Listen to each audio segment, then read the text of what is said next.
அஸ்ஸலாமு அலைக்கும் வரஹ்மத்துல்லாஹி வரகாத்துஹு. அல்ஹம்துலில்லா. இன்றைக்கி நம்மளுடைய கிளாஸுடைய 2வது வகுப்பில் நம்ம எல்லாரையும் ஒன்று கூட்டியிருக்கிறோம். ஒன்று கூட்டிய அல்லாஹ்வுக்கே புகழ் அனைத்தும். நம்ம இன்றைக்குள்ள 2வது வகுப்புக்குள்ளே போகிறதுக்கு முன்னாடி நம்மளுடைய முதல் வகுப்பில் என்ன நடந்துச்சு, என்ன நம்ம பார்த்தோம் அப்படிங்கிறத ஒரு ரிவைண்ட் பண்ணிவிட்டு இன்ஷா அல்லாஹ் வகுப்புக்குள்ளே போகலாம்.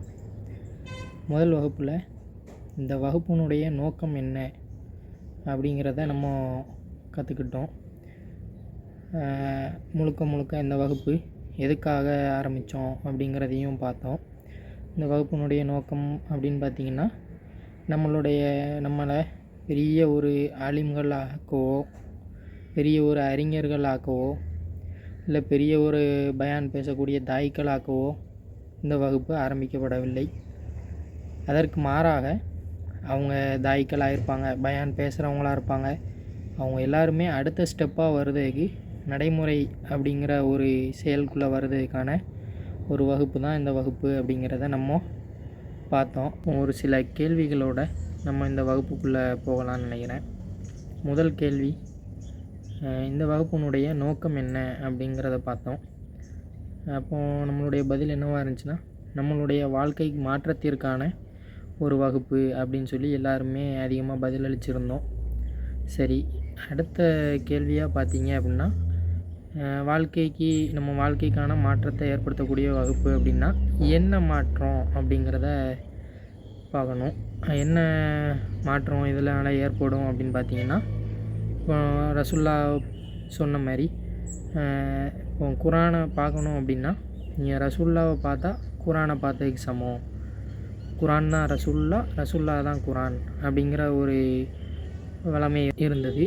அதே மாதிரி இப்போ நம்மளும் இவர் தான் இந்த குரானை பார்க்கணுமா, இந்த இருக்கார் பாருங்க, இவர் குரானில் என்ன சொல்லியிருக்குதோ அது அப்படியே நடக்கக்கூடியவர் அப்படின்னு சொல்லி நம்மளையும் ஒப்பிட்டும் அளவிற்கு மாற்றம் நமக்கு தேவை.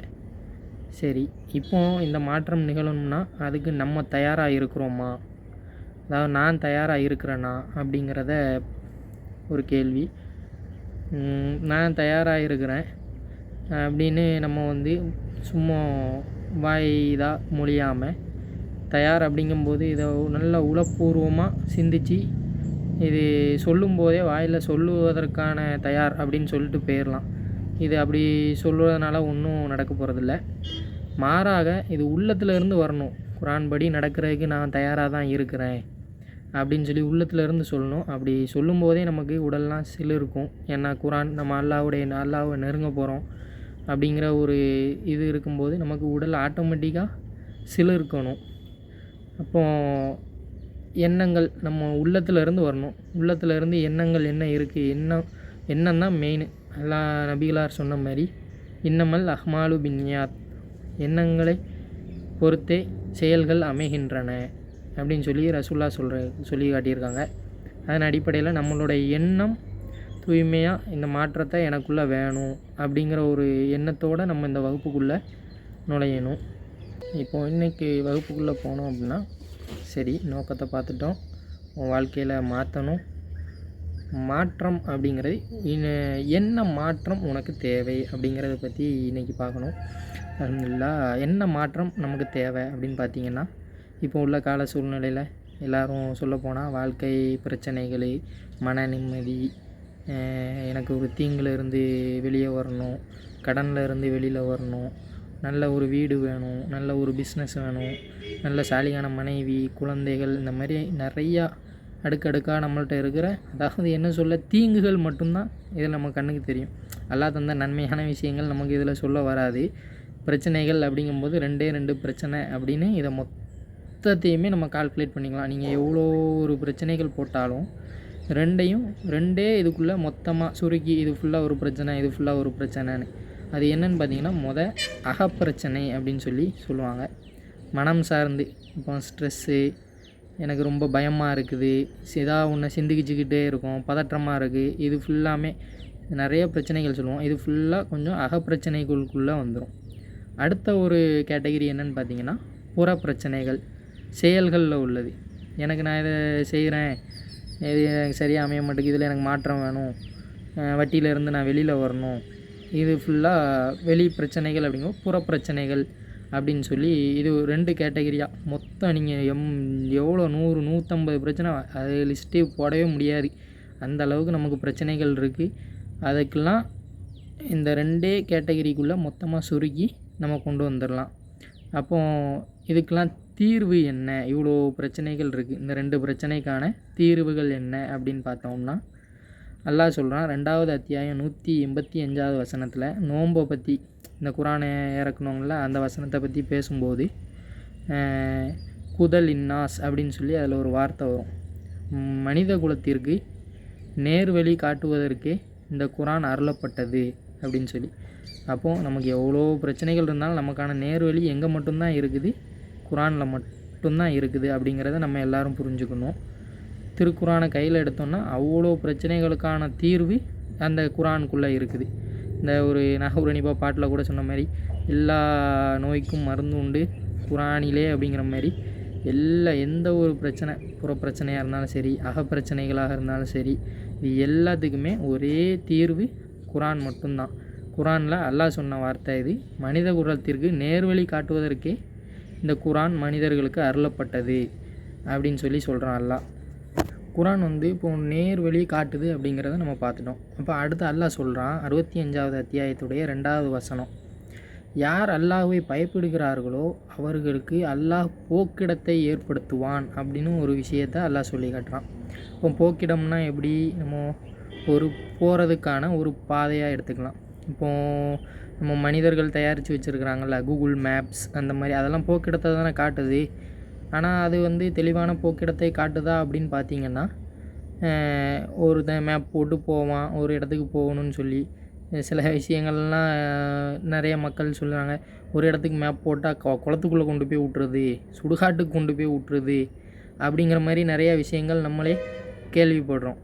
ஆனால் அல்லாஹ் சொல்கிறான், இது நீங்கள் திருக்குரானை பின்பற்றுறீங்கன்னா, உங்களுக்கு அல்லாஹ்வை பயந்துட்டீங்க, கையில் திருக்குரானை எடுத்துட்டீங்க அப்படின்னா அவருக்கு அல்லாஹ் போக்கிடத்தை ஏற்படுத்துவான். அவன் எங்கே போகணும் அப்படிங்கிற ரூட்டை அல்லாஹ் அவனுக்கு கற்றுக் கொடுத்துக்கிடுவான் அப்படின்னு சொல்லி திருக்குரான் சொல்லுது. இப்போது ஒரு பிரச்சனை, உதாரணத்துக்கு ஒரு பிரச்சனையை எடுத்துக்கோங்களேன். இப்போது ஒரு பேங்கில் ஒரு வீடு கட்டுறதுக்காக ஒரு சகோதரர் லோன் எடுத்துருக்கிறாரு. அப்போ அந்த லோனை அடைக்கணும், வட்டி வட்டி வட்டி வட்டி மேலே வட்டி அப்படி போய்கிட்டே இருக்குது. அவரால் கட்ட முடிய மாட்டேங்குது. அப்புறம் அவர் அதில் இருந்து மீள்றதுக்கு என்ன யோசிக்கிறாருன்னு பார்த்தீங்கன்னா, முதல்ல யார்கிட்டையாவது போய் கையேந்தி எப்படியாவது இதை அடைச்சிடணும். ஒரு பணக்காரரை போய் சந்திக்கிறாரு, எனக்கு இவ்வளோ கஷ்டம் இருக்குது, எனக்கு இவ்வளோ நஷ்டங்கள் இருக்குது, நான் இதை இப்படி பண்ணலான்னு எடுத்தேன், ஆனால் இது இப்படி ஆகிப்போச்சு, எனக்கு ஏதாவது தந்து உதவுங்களேன் வைங்களேன் அப்படின்னு சொல்லி அவர்கிட்ட போய் அவர் பேசுகிறாரு. 2வதாக சொந்தக்காரங்க எல்லார்ட்டையும் போய் என் வீட்டு நகை இருக்குது, இல்லை இந்த பத்திரம் இருக்குது, இதை நீங்கள் வச்சுக்கிட்டு எனக்கு ஏதாவது ஒரு ரூபாயை தாங்க, நான் இன்ஷா அல்லாஹ் கொஞ்ச நாளில் இதை உங்களுக்கு திருப்பி தந்துடுறேன் அப்படின்னு போய் நிற்கக்கூடிய சூழ்நிலைகள் இருக்குது. அப்புறம் இது இருக்கிறதெல்லாம் சில பேர்லாம் இருக்கிற ஜாமானெல்லாம் கொண்டு போய் விற்றுருவாங்க. கொண்டு போய் இந்த பைக்கு காரு ஏதாவது வச்சுருந்தா இது எவ்வளோ ரூபாய்க்கு போகும், இது எவ்வளோ ரூபாய்க்கு போகும், இதெல்லாம் விற்று கொண்டு போய் நம்ம வட்டியில் கிடக்கிறவங்க மீள முடியாத ஒரு சூழ்நிலையில் இருக்கிறாங்க. இப்போ அல்லாஹ் என்ன சொல்கிறான், இதுக்கெல்லாம் காரணம் அவங்க திருக்குரானை கையில் எடுக்கலை. வட்டியை பற்றி அதை மீளுறதுக்கு என்ன வழி அப்படிங்கிறத பற்றி அல்லாஹ் தெளிவாக சொல்லியிருக்கிறான். அப்படிங்கும்போது நம்ம திருக்குரானை கையில் எடுக்காதனுடைய விளைவு தான் இந்த மாதிரி அவர் போய் நிற்கிறாரு அப்படின்னு சொல்லி அல்லாஹ் தெளிவாக சொல்கிறான். இதுக்கு ஒரே தீர்வு குரான் தான் அப்படின்னு சொல்லி. அப்போ உதாரணத்துக்கு யூனுஸ் அலைஹிஸ்ஸலாமுடைய வாழ்க்கையை எடுத்துக்கலாம். அவங்க மக்களை எல்லாத்தையும் எல்லாம் அழிச்சிருவேன் அப்படின்னு சொல்லி ஒரு வாக்குறுதி கொடுக்குறான்.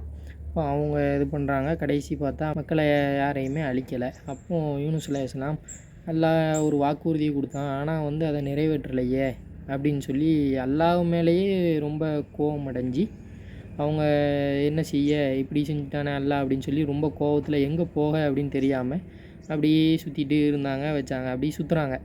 இப்போ நம்ம உதாரணத்துக்கு நம்ம ஒரு வீட்டில் அம்மா அத்தா சத்தம் போட்டால் என்ன செய்வோம், நம்ம சரி சித்தப்பா வீட்டுக்கு போவோம், பெரியப்பா வீட்டுக்கு போவோம், சித்தி வீட்டுக்கு, சித்தப்பா வீட்டுக்கு, ஃப்ரெண்டு வீட்டுக்கு, இந்த மாதிரி நம்ம போய் ஒரு கொஞ்சம் ரிலாக்ஸான அந்த கோவங்கள்லாம் குறைஞ்சோன்னே மீண்டும் வீட்டுக்கு வந்துடுவோம். ஆனால் அவங்க அப்படி செய்யலை. என்ன செய்யன்னு தெரியாமல் அவன் தான் அவங்களுக்கு தெரியுமே நம்ம எங்கே போனாலும் எல்லாம் நம்மளை கண்காணிச்சிக்கிட்டு இருப்பான் அப்படிங்கிற விஷயம் அவங்களுக்கு நல்லா தெரியும். ரொம்ப கோவத்தில் அல்லா மீதே கோவப்பட்டு இருக்கிறாங்க. அப்போந்தான் அல்லா அவங்களுக்கு கஷ்டத்தை கொடுத்து மீன் வயிற்றுக்குள்ளே மாட்டிக்கிட்டு, ஐயோ இது என்னடா அல்லா மேலே கோவப்பட்டோம், அல்லா நம்மளை இப்படி தண்டிச்சிட்டானே அப்படின்னு சொல்லி அவங்க அப்போந்தான் உணர்றாங்க. உணர்ந்தோடனே அல்லாஹ்விடத்தில் துவா செய்கிறாங்க, வெளியே வந்தாங்க. அப்போ அவங்க மீளப்பட்டாங்க. இது வெறும் வார்த்தை இல்லை. அல்லாஹ் வந்து நிறைய பேர் குரானை படித்து இஸ்லாத்தில் இல்லாதவங்க கூட குரானை பின்பற்றி நடந்து இஸ்லாத்துக்கு வந்த செய்திகள்லாம் நிறையா இருக்குது. பெரிய அறிஞர்கள் எல்லாருமே சொல்கிறாங்க. அப்போ நம்ம இவ்வளோ நாளாக இப்போ ஒரு ஆள் 20 வயசு ஆகுது, 25 வயசு ஆகுது, 30 வயசு ஆகுது. ஆனால் அவர் டெய்லி குரானை ஓதுறாரு, டெய்லி தொழுகிறாரு 5 நேரம். ஆனால் ஏன் நமக்கு இந்த மாற்றம் ஏற்பட மாட்டேங்குது அப்படின்னு பார்த்தோம்னா, ஏன் ஏற்பட மாட்டேக்கு அப்படிங்கிறத நம்ம எல்லாருமே யோசித்து பார்க்கக்கூடிய ஒரு விஷயம். நம்மளும் ஓதுறோம், தினசரி குரானை ஓதுறோம், தினசரி தொழுகிறோம், எல்லாட்ட துவா செய்கிறோம். அப்புறம் ஏன் நமக்குள்ளே வரமாட்டேங்குது, நமக்கு ஏன் ஏற்படலை அப்படின்னு ஒவ்வொருத்தரும் சிந்திச்சுக்கிட்டே இருக்கும். அப்போ ஒரு உதாரணத்தை பார்க்குறோம். மொபைல் ஃபோன் இருக்குது. மொபைல் ஃபோனில் சிம்மு போட்டோம். நமக்கு பிடிச்ச எந்த சிம்மு நல்லா டவர் கிடைக்கும், நம்ம வீட்டுக்கிட்ட எந்த டவர் இருக்குது அப்படின்னு பார்த்து ஒரு சிம்மை தேர்ந்தெடுத்து நம்ம அந்த சிம்மை செல்லில் போட்டோம். ஆக்டிவேஷன் ஆயிடுச்சு, டவர் ஃபுல்லாக இருக்குது, எல்லா நம்பரும் இருக்குது, எல்லா ஆப்ஸும் இருக்குது. ஆனால் வந்து நமக்கு ஃபோன் வரமாட்டேங்குது, உள்ள இன்கமிங் எதுவுமே வரமாட்டேங்குது. ஏன் அப்படின்னு யோசித்து பார்க்கணும். ஏன் வரமாட்டேங்குன்னு சிந்திச்சா அது என்ன ஆகுதுன்னா, கடைசி ஒரு விஷயத்தில் அது லாக் ஆகி இருக்குது. மொபைலில் ஃப்ளைட் மோட் அப்படின்னு சொல்லி ஒரு ஆப்ஷன் இருக்கும். அதை ஆன் பண்ணோம் அப்படின்னா எந்த ஒரு நெட்வொர்க் சம்மந்தமான விஷயங்களும் ஃபோனுக்குள்ளே வராது. ஆனால் ஃபோனில் எல்லாமே இருக்கும். அதே மாதிரி தான் இப்போ நம்ம நிலைமையும். நம்மள்ட்ட குரான் இருக்குது, பீரோலில் இருக்குது, கையில் எடுக்கிறோம், ஓதுறோம், அதை தொழுகிறோம், அல்லாஹ் சொல்லியிருக்கான்னு ஜக்காத்து கொடுக்குறோம், தர்மம் செய்கிறோம். ஆனால் நம்மளுடைய உள்ளத்துக்குள்ளே அது வருதா? மொபைலுக்குள்ளே அது வரமாட்டேங்குது இல்லையா? அதே மாதிரி நம்ம உள்ளத்தில் அது வரமாட்டேங்குது. அப்போது நம்ம என்ன செய்யணும்? உள்ளம் திறந்துருக்குதா? குரான் உள்ளே இறங்குறதுக்கு நம்ம வந்து அதுக்கு வழி செஞ்சு வச்சுருக்கோமா? இப்போ 50வது அத்தியாயத்துடைய 37வது வசனத்தில் அல்லாஹ் சொல்கிறான், இதில் படிப்பினை இறக்கிறது யாருக்கு? யாருடைய உள்ளம் திறந்திருக்கிறதோ அவர்களுக்கு. அப்போது நம்ம இதை எல்லாருமே சுய பரிசோதனை செஞ்சு நம்மளுடைய உள்ளம் திறந்திருக்கிறதா அப்படிங்கிறத சிந்திச்சு பார்க்கணும். அப்போ அதை எப்படி கண்டுபிடிக்குது? என் உள்ளம் திறந்தான் இருக்குது, இல்லை என் உள்ளம் பூட்டு போட்டு இருக்குது அப்படிங்கிறத எப்படி சிந்திச்சு பார்க்குறது அப்படின்னு பார்த்தீங்கன்னா, 17வது அத்தியாயத்துடைய 109வது வசனத்தில் அல்லாஹ் சொல்கிறான், இந்த குரான் ஓதுவதை கேட்டால் முகம் குப்புற அழுது விழுவார்கள். அப்போது நம்ம அந்த மாதிரி செய்கிறோமா? இப்போ தொழுவ நடக்கு இல்லை ஓதிக்கிட்டு இருக்கோம், அந்த மாதிரி நம்ம முகம் குப்புற உட்காந்து அழுதுகிட்டு இருக்கிறோமா, வைக்கிறோமா? இல்லை. ஏன்? அப்போது நம்ம உள்ளம் பூட்டு போட்டு இருக்குது. அப்போது ஒன்று இது முகம் குப்புற விழுந்து அந்த வசனங்களை கேட்கும்போதே நமக்கு கண்ணீர் மல்க வரணும். இது ஒன்று. ரெண்டாவது பார்த்தோம்னா, அந்த குரானுடைய வசனங்கள் ஓதப்படும் போது உடல்கள்லாம் சிலிர்க்கணும். அல்லாஹ் ஒவ்வொரு இதையும் ஒவ்வொரு இதில் பிரம்மாண்டமாக பெரிய லெவலில் பேசியிருப்பான். அதெல்லாம் நம்ம கேட்கும்போது நமக்கு உடல்லாம் சிலிர்க்கணும். இந்த சொல்லுவாங்களே மெய் சிலிர்க்க வச்சுட்டாங்க அப்படின்னு, அந்த மாதிரி நம்மளுடைய உள்ளங்களும் உடம்பு அப்படி சிலிர்க்கிற விதமாக அந்த முடியெலாம் எந்திரிச்சு நிற்கும் அப்படிம்பாங்களா, அந்த மாதிரி நமக்கு குரான் வசனங்கள் ஓதப்படுறதை கேட்டால் அந்த மாதிரி இருக்கணும். இந்த 2 கேட்டகரியும் நம்மள்ட்ட இருக்குதா அப்படின்னு அதை வச்சு நம்ம இன்ஷா ஒவ்வொருவரும் சுய பரிசோதனை செஞ்சு பார்க்கணும். அந்த 2ம் இல்லைன்னா இன்ஷா அல்லாஹ் அது 2யும் நம்ம என்ன செய்யணும்? சரி, உள்ளம் திறந்துருக்கிறதா அப்படின்னு பார்த்துட்டோம். சரி, இவ்வளோ நாள் பூட்டு போட்டு இருந்துட்டு பூட்டை திறக்கிறதுக்கு என்ன செய்ய அப்படிங்கிற விஷயத்தை இன்ஷா அல்லாஹ் நம்ம வரகுப்பில் இன்ஷா அல்லாஹ் பார்ப்போம். அஸ்ஸலாமு அலைக்கும் வரஹ்மத்துல்லாஹி வபரகாத்துஹு.